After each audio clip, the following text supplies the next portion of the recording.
জিবরাইল আলাইহিস সালামের বক্তব্য শুনে হযরত আইয়ুব আলাইহিস সালাম তিনি রহিমকে ডেকে বললেন, রহিম, তুমি আপত্তি করবেন না।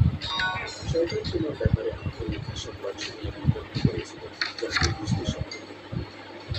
তিনি আমার প্রতি মহত্ব মনে করেন, কারণ আমি না বুঝে এই সকল কথা তোমাকে বলেছি। আর কখনোই তোমার প্রতি আমি আঘাত করিনি। বিবি রহিমার প্রতিটি কাজের বিনিময়ে কিছু অর্থ উপার্জন করে জীবিকার ব্যবস্থা করতেন। শয়তান যখন নবীকে হযরত রহিম আলাইহিস সালামের ব্যাপারে অভিযোগ করে কোনো সুযোগ পেল, তখন সে একদিন দুইটি মানুষের দিকে একদিন হযরত রহিম আলাইহিস সালামকে ডেকে জিজ্ঞাসা করল, আপনাকে এমন দুরবস্থায় ফেলতে যাচ্ছি কেন? হযরত রহিম আলাইহিস সালাম উত্তর দিলেন, আমার স্বামী খুবই অসুস্থ, তার শরীরে ভাঙিয়েছে এবং তাকে দেখা যাচ্ছে। তার শরীরের রক্ত গ্রস্ত পোকায় খেয়ে প্রাণ বের করে দিয়েছে। তাই আমি তাকে নিয়ে দিবারাত্র খুবই চিন্তায় থাকি। এই সময় বৃদ্ধ লোকটি বলল, আমি এই রোগের একটি ওষুধের কথা তোমাকে বলে দিতে পারি। যদি তুমি তোমার স্বামীকে না জানিয়ে এটা ব্যবহার করতে পারো, তাহলে একদিনের মধ্যে এই রোগ থেকে সে মুক্তি লাভ করতে সক্ষম হবে। বিবি রহিমা বললেন, হুজুর দয়া করে আমাকে ওষুধের নামটি বলে দিন, আমি এটা ব্যবহারের চেষ্টা করব। তখন বৃদ্ধ বলল, এই ওষুধ সম্পর্কে যদি তোমার স্বামীকে পূর্বেই অবগত করে দাও, তাহলে সে এই ওষুধ ব্যবহার করতে অস্বীকার করবে না। অতএব তুমি যদি তাকে না জানিয়ে ব্যবহার করতে পারো, তাহলে অবশ্যই সে আরোগ্য লাভ করবে। অতঃপর বৃদ্ধ লোকটি বিবি রহিমাকে জিজ্ঞাসা করলেন, আমার স্বামী কে? বিবি রহিমা বললেন, আমার স্বামীর নাম হচ্ছে তিনি অনেক নামদায়ী ব্যক্তি।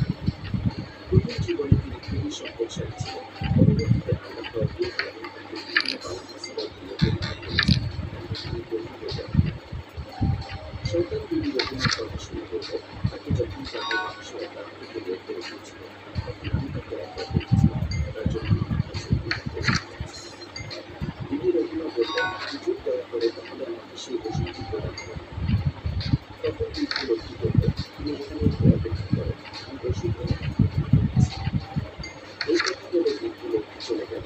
বিবি রহিমা দীর্ঘ রাতের পর সেখানে দেখা দিল।